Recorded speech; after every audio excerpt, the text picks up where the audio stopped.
Siemka, ja jestem Adacho i dzisiaj witam was już trochę bardziej na spokojnie. Mam trochę większy luz w spodniach, że tak powiem.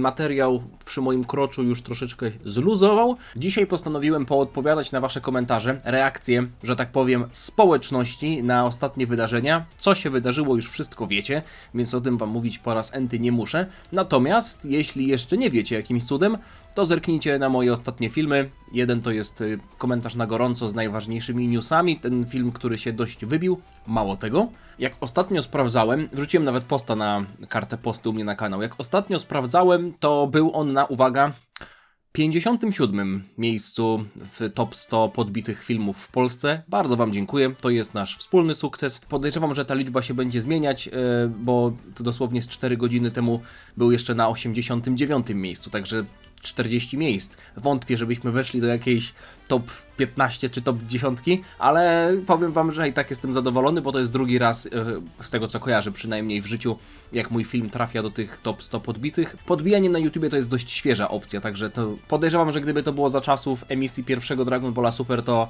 wyglądałoby to trochę inaczej.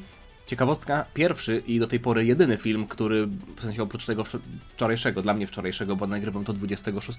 Jedyny film, który do tej pory był w tych 100 podbiciach, to był Koku z Marcią specjalny, 250 Koku, także dość ciekawy wybór. I tak jak mówię, nagrywam to 26 i mała informacja, mimo wszystko najważniejsza absolutnie. Jutro moja mama, w zasadzie dla was dzisiaj, bo wrzucam to 27, także dzisiaj dla was. Moja mama ma urodziny. Moja mama, która wiele razy zapewniała content na moim kanale, chociażby z owocowych openingów, większość z owocowych openingów, więc jeśli ktoś docenia pracę mojej mamy w zapewnianiu wam contentu raz na jakiś czas, to możecie napisać, jeśli chcecie oczywiście, coś miłego, bo moja mama czyta komentarze. Nawet ostatnio jak przyszedłem do rodziców, to mówiła, że śmiała się z komentarza, że ktoś napisał, że jestem Adacho Baby po tym, jak ogoliłem twarz. Ogoliłem twarz dlatego, że miałem pryszcza i chciałem dostać się do niego i stwierdziłem, że ogolę całą twarz, żeby moja skóra pooddychała. To nie jest aż tak istotne, okej? Może wedle niektórych wyglądam młodziej, ale przejdźmy do tych komentarzy. Tak jak mówię, dzisiaj trochę bardziej na spokojnie. Oczywiście postaram się, żeby było w miarę merytorycznie, bo raz na średnio 3 lata zdarzy mi się nagrać merytoryczny film, także trzymajcie za mnie kciuki, żebym nie robił jakichś głupich żartów, jak na przykład na początku o tym materiale, który na kroczu się napinał. No ale taka prawda, no kurwa.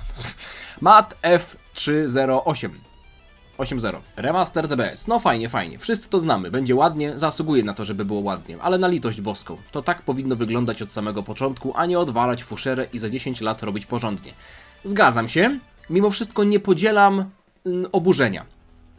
Jest to logiczne, że się zgadzam, ale nie podzielam oburzenia? Myślę, że na oburzenie jest już za późno. Oburzać to się mogliśmy właśnie 10 lat temu, a w zasadzie 11 lat temu, no 10,5 powiedzmy lat temu, kiedy Dragon Ball Super się zaczynał i dostawaliśmy kwiatki pokroju 5 odcinka. Z drugiej strony to, co mówiłem wczoraj, czyli Akira Toriyama, który wedle słów Akio Ioku i tego, co podawali potem też, że tak powiem, Dragon Ballowi dziennikarze, likerzy, Akira Toriyama ten projekt remake'u Dragon Balla Super, stworzenia Dragon Balla Super od początku z historią bliższą jego skryptowi, zaakceptował.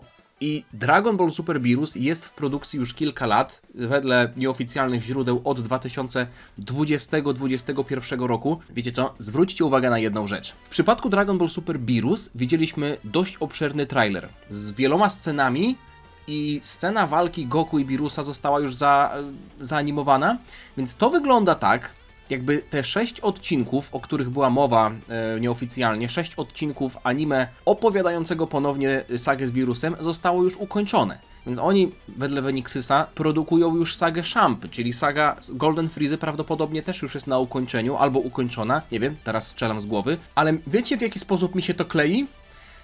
W 2019 roku była plotka, dość gruba plotka. Geekdom nawet wtedy poświęcił, powiedzmy, swoje dobre imię, bo zapewniał dosłownie, że Dragon Ball Super powróci. W 2019 roku była plotka, że Dragon Ball Super powraca jako anime, czyli kontynuujemy historię, tak jak teraz została zapowiedziana kontynuacja w postaci sagi Moro. I nieoficjalnie wiadomo, że Shueisha wtedy ten projekt wstrzymała, bo chciała, żeby manga poszła do przodu z materiałem źródłowym. Co jeśli, tak jak w 2019 roku nie udało się wznowić anime, tak wtedy stwierdzili, Akio Ioku i na przykład za zgodą Toriyamy, że okej, jeśli nie możemy adaptować mangi dalej, nie możemy animować mangi dalej, to zróbmy Dragon Ball Super od początku, ale na podstawie mangi. Może taki był właśnie zamysł, w sensie proces myślowy, bo pamiętajmy, że sytuacja w 2015 roku wyglądała zupełnie inaczej. Historia nie bazowała na mandze. Manga Dragon Ball Super oryginalnie miała być materiałem promocyjnym dla anime, czymś, co miało promować serial animowany. Toyotaro na początku rysował gorzej niż teraz, to nadal były dobre rysunki, w oczach niektórych były słabe, moim zdaniem były znacznie słabsze niż teraz, ale to była historia, która pojawiła się po... Zresztą Battle of Gods było w 2013 roku, Resurrection of F było w 2015 jako osobny film, jeszcze spod znaku Dragon Balla Z, więc mówię, manga wtedy to był dodatek, teraz manga to jest główna linia fabularna, więc oczywiście można mówić, że powinni to zrobić dobrze od samego początku, ale jeśli spojrzymy na to, co mieliśmy na samym początku, to Toei miało filmy, które zaadaptowało do anime i miało trzon historii podany przez Toriyamę. I oni musieli rzeźbić, więc oczywiście można zrzucać winę na Toei, ale nie chcę tutaj wypominać zmarłemu Toriyamie, bo nie wiemy jak do końca jest, nie wiemy jak to do końca wygląda, ale jeśli teraz mamy tworzyć historię, która jest bliższa wizji Toriyamy, to dlaczego wtedy Toriyama na przykład nie sprawdzał tych odcinków bardziej, nie akceptował skryptu bardziej? Już nawet nie mówię o filerach, no bo filery często są po to, żeby przygotować się do kolejnej sagi, żeby manga na przykład mogła pójść do przodu. W przypadku Dragon Balla Super tak nie było, bo mówię, manga była z tyłu. Ale zawsze można było dać więcej instrukcji, a nie się okazuje, że prawdopodobnie, bo to też nigdy nie zostało wprost powiedziane, w trzonie historii Toriyamy miało być to, że Trunks będzie jakąś dużą częścią historii Future Trunks w swojej sadze, że dostanie jakieś wzmocnienie i w mandze to był leczący Trunks, a Toei w anime wrzuciło Trunksowi transformację. Więc takie rzeczy można było naprostować, ale mówię, czas na to, żeby się denerwować, myślę, że już minął, przynajmniej dla mnie. Ja nie tracę czasu na to, żeby się frustrować, więc cieszę się, że zostanie to, jeśli faktycznie będzie tak, że to będzie anime bazowane na mandze, a dużo głosów jest, że tak właśnie będzie i logicznie patrząc na to, tak to będzie wyglądać, to ja jestem zadowolony, bo oczywiście tak, odgrzewany kotlet. Fabularnie średnio mnie to ekscytuje, chociaż wiemy, że będą dodatkowe sceny, chociażby już w tej 6-odcinkowej serii Beerus, ale ja patrzę na to bardziej przychylnym okiem, bo patrzę po prostu na przyszłe sagi, na to, co może być zanimowane po raz pierwszy w historii rzeczy z mangi. Mówiłem o tym ostatnio. Ironiczny 9.1, może Goku odpali SSJ4 w tym remasterze, żeby połączyć Super z Daimą. To na 99% nie jest prawda, bo po pierwsze w zapowiedzi widzieliśmy, można powiedzieć, wszystkie główne punkty fabuły z filmu z Beerusem, w sensie z sagi z Beerusem, czyli Vegeta wściekający się na Beerusa, Goku transformacja w Goda, czyli ten rytuał, no i też walka. I bardzo duży nacisk na to, że to God jest głównym punktem tego filmu. Nawet jeśli SSJ4 miałby się pojawić, no to on będzie słabszą formą niż God. Więc Goku używający SSJ4 przeciwko Beerusowi nie ma sensu. Chyba że na planecie Króla Kaio, ale tam też widzieliśmy SSJ3. Jedyna rzecz, jaka pozostawia, powiedzmy, w mojej głowie ten 1% możliwości, że tam będzie coś wspomniane, to te słowa, które padły, że ta seria ma też zamiar wyjaśnić trochę lepiej świat. Czyli być może będzie tam jakieś słówko puszczone w kontekście Dragon Ball Daima. Może coś w tym stylu, ale naprawdę wątpię i dużo bym postawił na to, że ani SSJ4 Goku nie zobaczymy, ani pewnie nawet o nim nie usłyszymy, ani SSJ3 Vegety, więc to będzie po prostu stare, dobre Battle of Gods z dodatkowymi scenami i jeśli będzie tam rozwinięcie lora, to będzie się to tyczyło pewnie samych postaci Beerusa, czy może legendy Super Saiyanina Goda, może kilka słów o Yamoshim. Kto wie, wątpię, żeby Daima było w to wplątywane. Zwłaszcza te główne punkty Dragon Ball Daima, tak jak transformacje. Just Michał. Absolutnym kinem byłby remaster Turnieju Mocy i płynne przejście do sagi Moro. Przypomnienie serii, by przejść do dzieła sztuki w niedużym odstępie czasowym.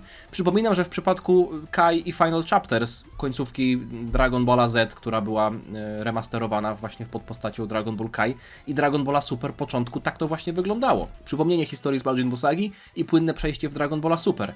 Myślę, że teraz dali sobie znacznie więcej czasu. To jest jedna sprawa, a druga sprawa jest taka, że anime sezonowe nie musi wychodzić jakby dzień po dniu, no nie tydzień po tygodniu. Więc tak jak na przykład, dajmy na to, Dragon Ball Z się kończył i tydzień później już zaczął się Dragon Ball GT w 96 roku, to nie musi tak wyglądać teraz i prawdopodobnie tak nie będzie wyglądać. Będziemy mieli sezon z jedną sagą, sezon z drugą sagą i jeśli faktycznie dojdziemy do Turnieju Mocy i może nawet jeszcze będzie potem ten recap z Brolim albo nawet skrót sagi Broliego, mówię, wątpię, żeby to było remasterowane, bo saga Broliego bazuje na skrypcie Toriyamy i jest dobrze wyglądającą sagą, więc tutaj nie ma tak naprawdę czego remake'ować. To nazewnictwa tych dwóch serii, które dostaliśmy, Dragon Ball Super Beerus i Dragon Ball Super The Galactic Patrol, mimo tego, że tu się skupia na sagach, które już znamy, swoją drogą nazwy tych sag trochę się różnią, w sensie Battle of Gods wiadomo, ale saga Galaktycznego Patrolu oryginalnie w mandze nazywała się sagą Galaktycznego Więźnia, więc okej, nazewnictwo się trochę zmienia, ale to nazewnictwo, te podtytuły sugerują, że to są po prostu sezony, między którymi będą, podejrzewam, że może parę miesięcy przerwy między jednym a drugim, optymistycznie patrząc. Zobaczymy. Wuja Babi. Gdy pierwszy raz oglądałem oryginalny Dragon Ball, było to jakoś 30 lat po premierze, czy gdy oglądałem DBS, nie byłem koneserem, który co 5 sekund zatrzymuje film i doszukuje się niedociągnięć w animacji. Na przestrzeni całej mangi liczyła się tylko radość z nowo poznawanego fikcyjnego świata oraz kibicowanie temu czy tamtemu. Uważam, że jakiś śmieszny remaster czegokolwiek nie jest potrzebny. W każdej serii i w każdej sadze byłyby pewne rzeczy do poprawienia, ale myślę, że my fani chcemy dalszego ciągu wydarzeń z mangi. Nie potrzeba nam ochłapów w postaci innej grafiki czy innych dialogów. Chcemy kontynuacji serii, więc uważam, że saga Beerusa, jeśli nie ma na celu wnieść nowych wątków, tylko odświeżyć kreskę, jest totalnie zbędna. Większość z nas oczekuje dążenia do tego, żeby zobaczyć dotychczasowe dzieje, a nie te sprzed 10 lat w innej grafice. Wydawców czeka jeszcze bardzo daleka droga. To nie jest tak, że mamy tylko odświeżenie graficzne. Jestem prawie że przekonany, prawie że pewny, że Dragon Ball Super Beerus jest serią, która początkuje odświeżanie Dragon Balla Super też pod kątem fabularnym, żeby utworzyć jedno kontinuum, które nie będzie się gryzło między anime a mangą, więc obecnie jest to dość skomplikowane. Wygląda to na dość skomplikowane, bo mamy 4. raz poznanie Beerusa po raz pierwszy, jak to pisaliście w komentarzach, ale jeśli to się skończy, to tak naprawdę będzie sytuacja klarowna. Bo będziemy mieli nowego Dragon Balla Super, którego oglądamy, który pasuje do mangi, jest z nią spójny i wtedy zaczynamy kontynuację nowej historii i nie ma pytań, które jest co jest czym. Wiadomo, jak ktoś wejdzie do tej społeczności i zobaczy jedno Dragon Ball Super, drugie Dragon Ball Super, film kinowy, to nie będzie wiedział co obejrzeć, ale wtedy nie będzie trzeba mu tłumaczyć, że obejrzyj film, przeskocz do tego odcinka Dragon Balla Super, to omiń, bo to są filery. Nie. Obejrzyj tę serię, i już. Bardzo dużym minusem byłoby to, i to jest nadal pewnego rodzaju opcja, no bo nie zostało ani w jedną, ani w drugą stronę potwierdzone, chociaż mocniejsze głosy od leakerów są takie, że remake będzie bazować bardziej na mandze, zwłaszcza w późniejszych sagach, ale złą opcją byłoby to, gdyby to był po prostu remaster Dragon Balla Super, nawet z nowymi jakimiś scenkami, ale żeby powiedzmy saga Zamasu wyglądała tak samo, saga, czyli wiecie, Niebo Zamasu i tak dalej, saga Turnieju Mocy wyglądałaby tak samo, to byłaby strata budżetu. A myślę, że tutaj nie o to chodzi. Iyoku na panelu mówił, że chciał w przypadku tego Beerusa zrobić coś bliższego skryptowi Toriyamy, więc kolejne sagi też pewnie będą bliższe skryptowi Toriyamy. I teraz, a w zasadzie jeszcze nie teraz, ale chcę też powiedzieć o jednej rzeczy, która mnie chyba najbardziej mnie wkurzyła podczas tego całego Genki Damatsuri, ale dopiero na samym końcu, jak już się to zakończyło i o tym się jakby uświadomiłem to sobie. Ale do tego zaraz przejdę. Karol zadaje dość, może na pierwszy rzut oka, dziwne pytanie, bo pyta, czy to będzie na Netflixie. Chłopie, nie wiemy nawet w jakim roku to będzie, a ty już pytasz, czy to będzie na Netflixie. Możesz już tak, wykup już subskrypcję. W razie czego wykup subskrypcję. Żartuję, nie wykupuj. Nie wiem, czy będzie, szczerze mówiąc mam to w nosie, ale podejrzewam, że będzie to na Crunchyrollu, bo i Dragon Ball Super był na Crunchyrollu, i Dragon Ball Daima było na Crunchyrollu, i jeśli to będzie telewizyjne anime, a to będzie telewizyjne anime, to też będzie normalnie na Crunchyrollu, zwłaszcza, dziękuję za update Javy, zwłaszcza biorąc pod uwagę, że Crunchyroll normalnie zawarł te informacje na swojej głównej stronie w zakładce newsy. Nic dziwnego, że oba newsy z Dragon Balla były na pierwszym miejscu w tej topce, ten oczywiście z Moro był na pierwszym miejscu. No i teraz przejdę do tej rzeczy, która mnie bardzo zdenerwowała, która z punktu marketingowego jest dla mnie zrozumiała, ale jest perfidna i jest mi przykro. Jest mi szkoda Toyotaro. Patrzcie na ten plakat. Oryginalna praca, historia i projekty postaci. Tak, oryginalna praca, oryginalny Dragon Ball jest autorstwa Akiry Toriyamy. Tak, Goku i Vegeta, którzy są tutaj na obrazku, też są autorstwa Akiry Toriyamy i historia w oryginalnej pracy jest autorstwa Akiry Toriyamy. Ale jeśli mówimy o sadze Moro, to ona nie jest w większości Akiry Toriyamy. Toyotaro ostatnio na Japan Expo powiedział coś, co było swego rodzaju zaskoczeniem, bo nie wiedzieliśmy, że to aż tak wyglądało. Wiedzieliśmy, że od długiego czasu Toriyama i Toyotaro współpracują w kontekście tworzenia historii, zwłaszcza tam parę lat temu był taki wywiad Wiktorii Uchidy, który mówił, że oczywiście też jest redaktorem, ale jeśli chodzi o poziom wkładu, to Toriyama to Goku, Toyotaro to Whis, a Uchida to jest Yamcha. Czyli mieliśmy dwie główne moce, które tworzą historię. Toyotaro na Japan Expo powiedział, że napisał sagę Galaktycznego Więźnia sam. Czyli saga Moro to jest coś, co wyszło spod pióra Toyotaro. I nieuwzględnienie Toyotaro w jakichkolwiek napisach jest dla mnie chamskie trochę, bym nawet powiedział. Użyłbym tego słowa chamskie, bo oczywiście z marketingowego punktu widzenia wrzucanie imienia Akiry Toriyamy i nazwiska sprawia, że zwłaszcza w Japonii, gdzie on jest, zresztą na świecie jest legendą, ale w Japonii jest bardzo znany, zawsze to sprawia, że jest większe zainteresowanie tym produktem. Bo gdyby na przykład, wyobraźcie sobie to, gdyby dajmy na to, był plakat z Goku i Vegetą i mamy pracę, balaba, historia, projekty postaci, Akira Toriyama i Toyotaro. I ktoś może pomyśleć sobie, okej, czyli Akira Toriyama jest tutaj wrzucony tylko po to, żeby, wiecie, zebrać naszą uwagę, a tę całą historię napisze Toyotaro, albo napisał już Toyotaro i tak naprawdę to już nie będzie ten sam Dragon Ball. Albo, gdyby była sytuacja, że napisali historia bla bla bla Toyotaro, co nie jest prawdą, no bo Toriyama oczywiście też pracował przy tej historii, więc samo napisanie Toyotaro nie byłoby prawdą, ale gdyby napisali samo Toyotaro, to wtedy już bardzo dużo osób, takich, użyłbym tego słowa pejoratywnie brzmiącego, ale tutaj nie chodzi mi o jakby umniejszanie tym osobom, takich normików, którzy znają Dragon Balla, jakby są takimi niedzielnymi fanami, zobaczyliby, że to nie jest już Dragon Ball pisany przez Akirę Toriyamę i pomyśleliby, że dobra, nawet nie będę na to patrzył, bo to już stare, dobre czasy minęły. Wrzucanie samego Akiry Toriyamy jako twórcy legitymizuje po prostu ten projekt w oczach osób, które trochę nie śledzą tego na bieżąco i nie wiedzą, jak wyglądała historia z mangą. Mimo wszystko, szkoda mi Toyotaro, no nie?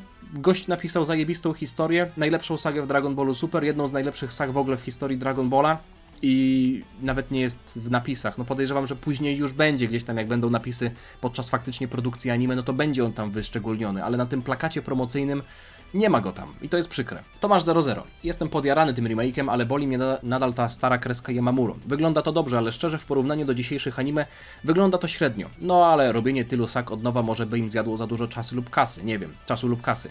Ale i tak szkoda, że jak już dostaniemy remake, to nie jest on dopieszczony na 100%. Yamamuro oczywiście ma słabe modele postaci. No to jakby można to uznać za fakt. Oczywiście to jest tylko i wyłącznie opinia, ale po tylu latach myślę, że już każdy sobie wyrobił na ten temat zdanie. Mimo wszystko nie wieszałbym psów tylko i wyłącznie na nim, bo jeśli chodzi o kolory, to osobą odpowiedzialną za kolory jest kto inny i zapomniałem tutaj nazwy, imienia i nazwiska tej postaci, tej osoby. Wyszukam to później i wkleję tutaj, to nie jest aż tak istotne. W sensie możecie to sobie potem wygooglować, ale osoba, która kolorowała tę postacię w Dragon Ballu Super, która zaproponowała tę paletę kolorów i ten sposób cieniowania, to nie jest Yamamuro, ok? Więc te przesycone kadry, te postacie, które wyglądają jak plastik, to nie jest do końca Yamamuro. Z tego co wiem, paleta kolorów jest taka sama, tylko że filtry nałożone na te rysunki i sprawienie, że kontury nie są aż tak chamskie i ostre, to sprawia, że jest to bardziej do zdzierżenia. Widzieliśmy w tej zapowiedzi kilka scen, które były nowe, zrobione od zera. Widzieliśmy kilka scen, które były przerobieniem starych scen. I widzieliśmy kilka scen, które wyglądały prawie jak z żywcem z Dragon Balla Super. No może faktycznie wyglądały odrobinę lepiej. Póki co, nie nakręcam się ani na plus, ani na minus pod kątem wizualnym na to, co nas czeka na jesieni, bo tak jak mówię, seria z Beerusem jest dla mnie ważna, obejrzę to, ale dla mnie to jest tylko preludium do tego, co może przejść dalej, czyli mangi w wersji animowanej. Na to czekam najbardziej. I jeszcze jedna kwestia odnośnie Yamamuro, którą tutaj wyszczególnił AJ. Już w przypadku Dragon Ball Daima mieliśmy odcinki, przy których pracował Yamamuro, i były osoby, nawet wśród Was, dawałem Wam dwa porównania, Vegety narysowanego w taki sposób, Vegety narysowanego w taki sposób, bo w zapowiedzi był taki, potem w odcinku był taki, albo w jednej scenie i w drugiej, i Wy mówiliście, że Yamamuro narysował to lepiej. Yamamuro pracował przed Dragon Ball Daima, a umówmy się, Dragon Ball Daima jest serią ocenianą dobrze pod kątem tego, jak wygląda. Fabularnie w ogóle tutaj się nie wypowiadam, ale Dragon Ball Daima dobrze wygląda. I Yamamuro tam pracował. I AJ tutaj powiedział o jednej rzeczy, co przykuło moją uwagę. To nie jest aż tak istotny szczegół, ale Yamamuro zaczął z powrotem rysować dziurki w uszach.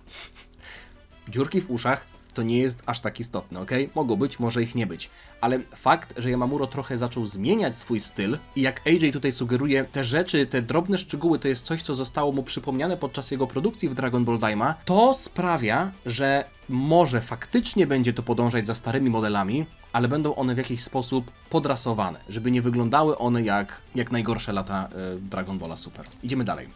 Iwak Black Hand. Zamiast robić sagę Beerusa po raz czwarty od nowa, mogli odświeżyć OG Dragon Balla. Jak ktoś chce zobaczyć dobrą animację sagi Bog, to może zobaczyć kinówkę. No na litość boską, nie trzeba jej robić trzeci raz.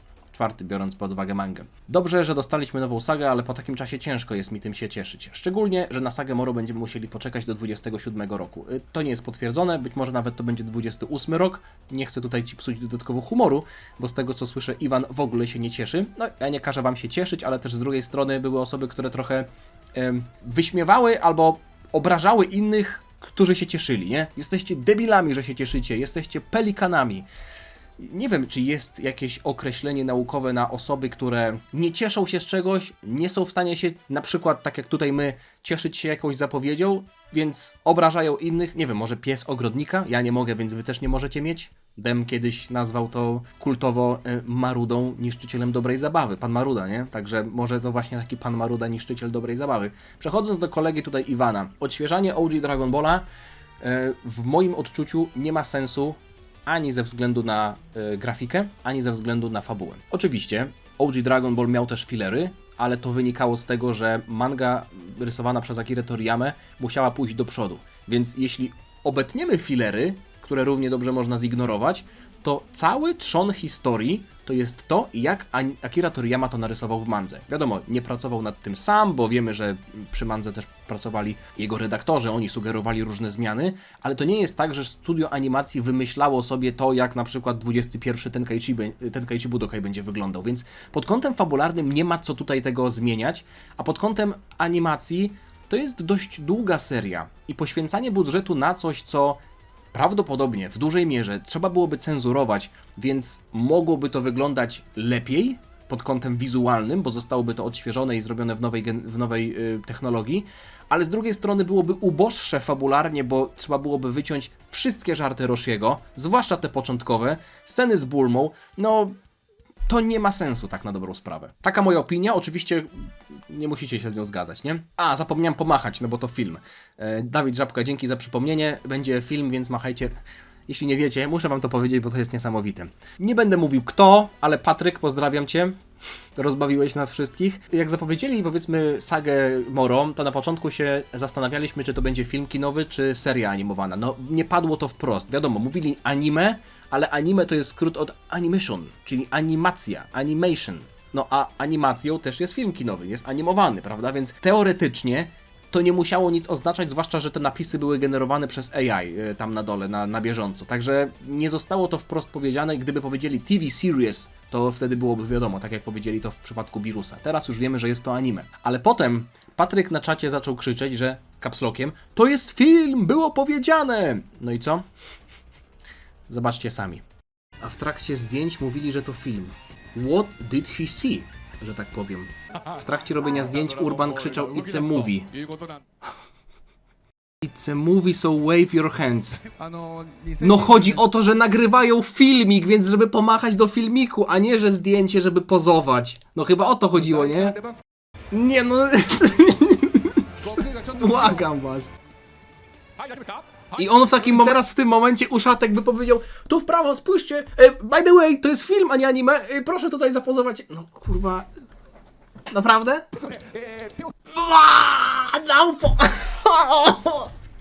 Co jest kurwa? Co to jest za ujemny IQ moment w ogóle? It's a movie, so I liked it.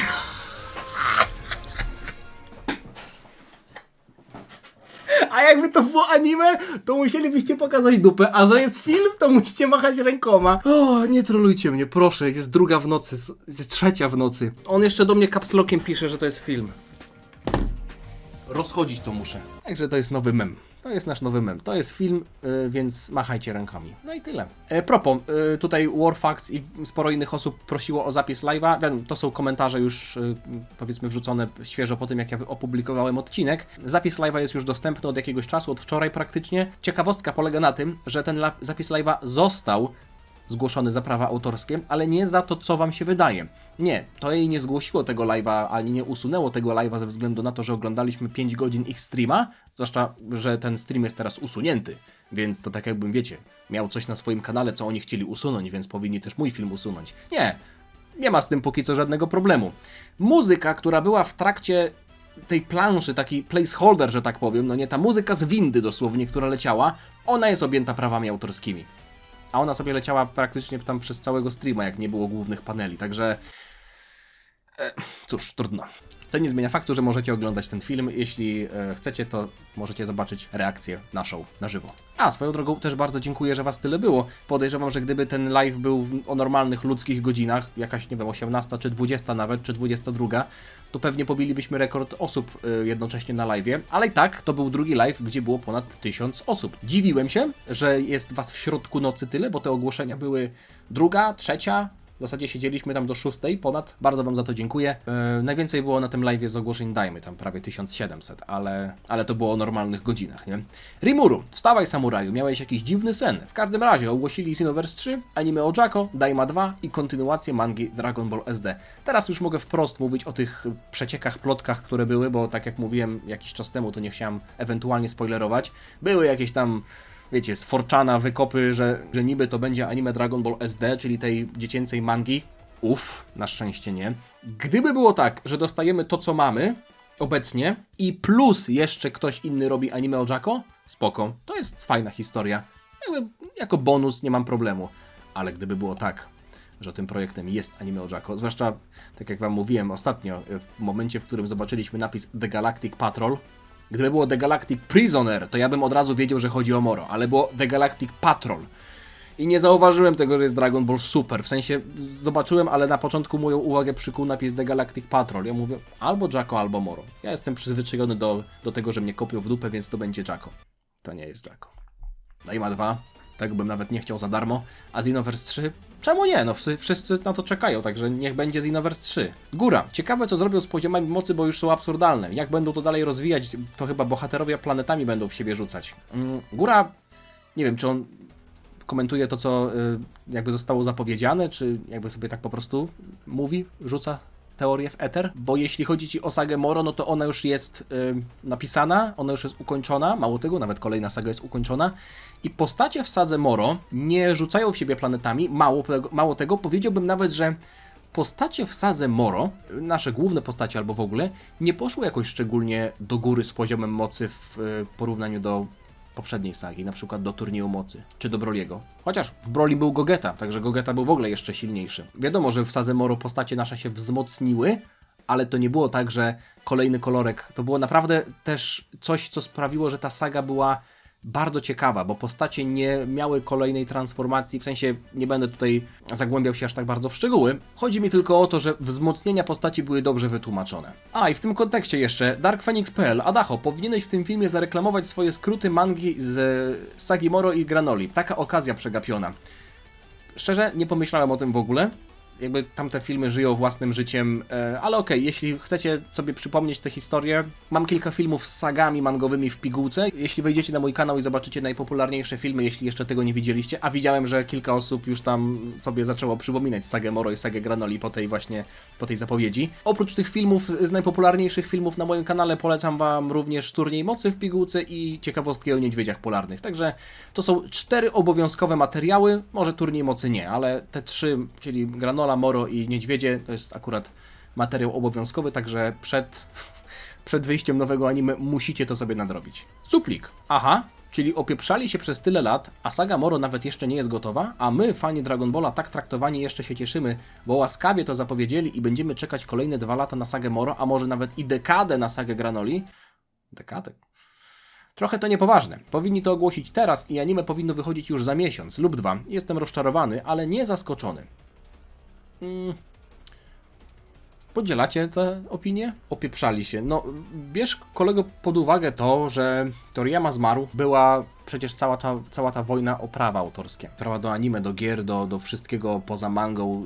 Yoku przecież stworzył nową korporację, odszedł z Shueishy, to było wszystko zakulisowo rozwiązywane, więc mówić, że się opieprzali przez tyle lat, no, zwłaszcza w kontekście tego, że pomysł na sagę Beerusa, tak jak jeśli mamy wierzyć informacjom z neta, no to już 5 lat jest w produkcji i kolejne sagi też już są w produkcji, to ten konflikt został dopiero ostatnio rozwiązany, więc z perspektywy czasu wszystko można zrobić lepiej. Myślę, że jak każdy z nas spojrzy na własne życie, to też wiele rzeczy moglibyśmy zrobić lepiej, ale w tym momencie jestem w stanie puścić wiele rzeczy w niepamięć. Oczywiście to nie jest tak, że zapominam i że będę znowu klaskał w dłonie ze względu na to, że poznajemy Beerusa, albo że będę zapominał o tym, jak ten sklep Dragon Ballowy Tokio na początku fatalnie wyglądał. Zresztą nadal większość rzeczy pozostała niezmieniona.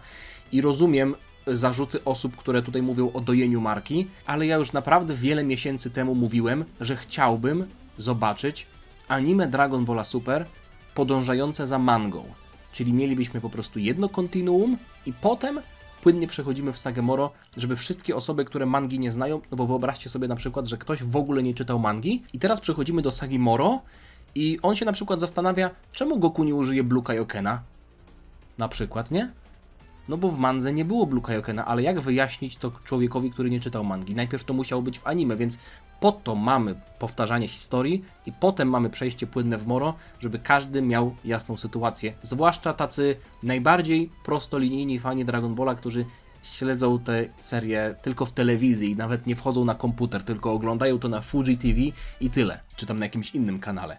D6333.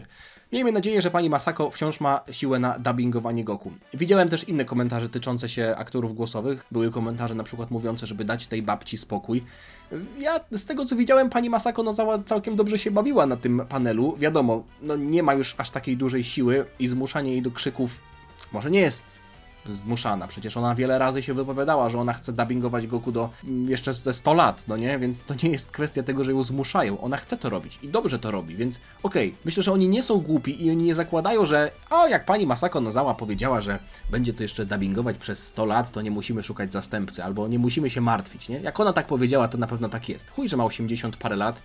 No, oni wiedzą, że ludzie nie żyją aż tyle, no nie? Więc oni wiedzą, że coś kiedyś się przykrego stanie, to postawi ich w sytuacji, w której głos Goku będzie pod znakiem zapytania. I teraz pytanie, czy znajdą kogoś nowego, czy będą wykorzystywać jej głos przy użyciu sztucznej inteligencji? Wiecie co? To jest głos Goku jest tak kultowy, że myślę, że to byłaby opcja numer 2. Bo nie wyobrażam sobie sytuacji takiej, jak na przykład ma miejsce teraz w One Piece z Frankiem. Postać Frankiego miała bardzo charakterystyczny głos i mimo tego, że włos też przed timeskipem, ale teraz on nie pasuje do tej postaci. Może gdybyśmy ją poznali z tym głosem, byłoby inaczej, ale Goku to jest zupełnie inna skala. I Goku z zupełnie nowym głosem to byłoby bardzo ryzykowne. Bardzo, bardzo ryzykowne. Więc ja stawiam na to, że zrobią to przy użyciu sztucznej inteligencji. Pewnie jeśli tak będzie, to pani Masako Nozawa podpisze na to zgodę, ale póki co życzę jej wszystkiego dobrego. Niech żyje jeszcze 100 i nawet 200 lat, ale tak tylko sobie tutaj dywagujemy. Magma Randy podbite na 130... A wiecie co? Sprawdzę... A nie mogę teraz tego sprawdzić, bo na komputerze to nie działa. Nie mogę tego sprawdzić, ale dziękuję wszystkim za podbijanie. Możecie ten film też podbić, jeśli chcecie. A w zasadzie to chyba nie możecie, jeśli podbijaliście ten ostatni, bo jest limit podbić na tydzień czy coś w tym stylu, to możecie lajka zostawić. Dziękuję. Degustator benzodiazepin. Wyciskanie złotych jaj kury level 999. Akira się w grobie przewraca. Czekamy na remaster Zmartwychwstania F i reszty. Akira się w grobie przewraca, podczas kiedy to jest jego zaakceptowany pomysł, żeby robić remaster Dragon Balla Super, bo Toriyamie się nie podobało, że anime tak było zmienione przez Toei. Zostawmy go w spokoju, niech tam leży spokojnie, a nie, że się przewraca. Filippo, ostatnio na odcinkach jakoś dużo młodziej wyglądasz, tylko nie wiem, co się zmieniło, że tak jest. Jakby ci to powiedzieć... Piję dużo wódki. Muszę się z wami czymś podzielić. Następny komentarz. Nie wiem, czy jest lepszy niż odpowiedzi sugerowane przez sztuczną inteligencję, bo jest taka opcja na YouTubie. Jest dość zabawna, bo zazwyczaj te odpowiedzi są takie, że można je o kant dupy rozbić, ale zresztą sami zobaczcie. Weźcie pod uwagę, że Marek Żmuda ten komentarz napisał pod moim filmem, w którym mówię o nowościach, między innymi o tym, że seria z Beerusem będzie na jesień tego roku. Siema, już są filmiki dotyczące DBS Virus, że na jesień będzie. Coś jakby zwiastun. Odpowiedzi utworzone przez AI. To nieprawda. Niestety to tylko fake news. Wiecie co?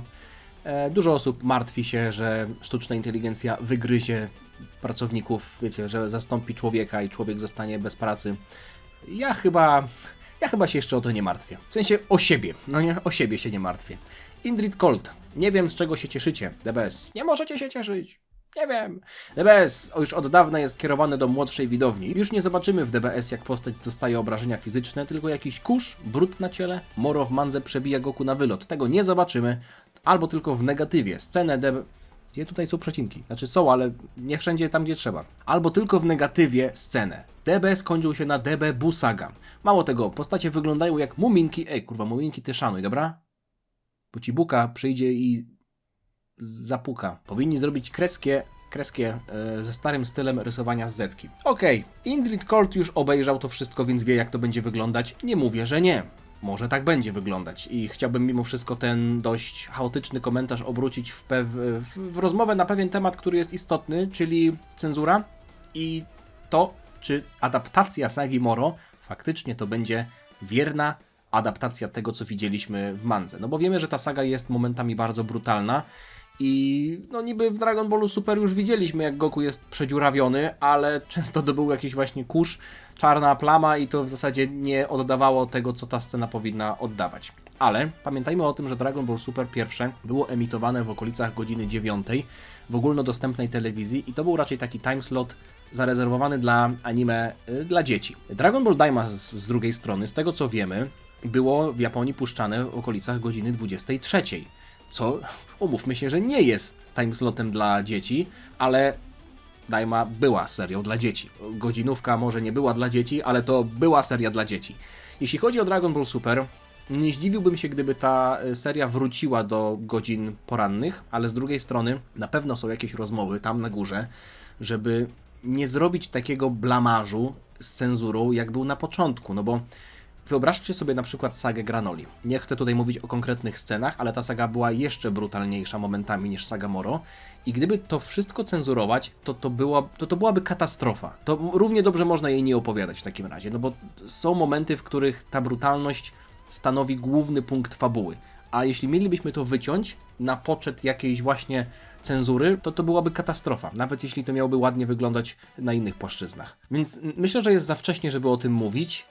Ale stawiam na to, że tej krwi i tego wszystkiego, co tutaj, jak na przykład Indrid Colt, prawdziwi, tacy z krwi i kości, z RTL 7, prawdziwi fani Dragon Balla Z i w ogóle Dragon Balla Z przede wszystkim, lubią najbardziej. Tego sobie i Wam życzę. Tak, na dobry koniec tego odcinka. Było bardzo dużo komentarzy. Chcę Wam powiedzieć o jednej rzeczy. Przeczytałem wszystkie komentarze, przynajmniej na ten moment pod tamtym filmem.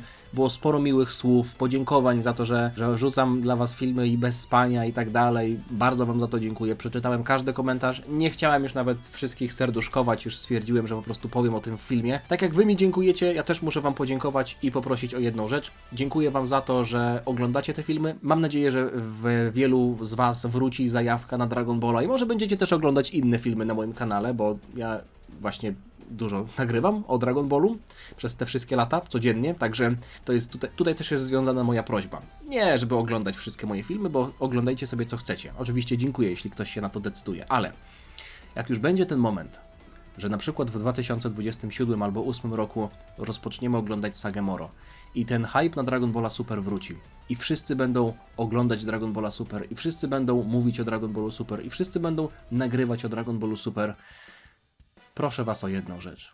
Pamiętajcie o tym, kto przeprowadził Was przez te wszystkie suche lata. Ktoś, kto nie był podczas tych 8 lat posłuchy, ja wiem, 2 filmy i Dragon Ball Daima, ale to nie to samo. Ktoś, kto nie był podczas tych lat posłuchy u mnie na kanale, nie będzie w stanie zrozumieć tego, jak bardzo na to czekaliśmy.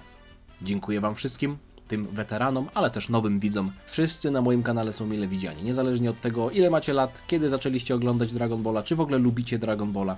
Także tyle, jeśli chodzi o dzisiejszy odcinek. Mam nadzieję, że Wam się podobało. Jutro, czyli dla Was 28, mam zamiar wrzucić film z Mission 100, czyli tego nowego trybu do Sparking Zero. Słyszałem, że jest fajny. Słyszałem, że jest fajny, więc mam zamiar go sprawdzić. To jest coś, co było w BT3, w trzeciej części Budokai Tenkaichi. Ja jeszcze w to nie grałem, więc zobaczymy, jak to będzie wyglądać. Nie przedłużam, dzięki za oglądanie. Zostawcie lajka, zostawcie suba i widzimy się niebawem. Dziana!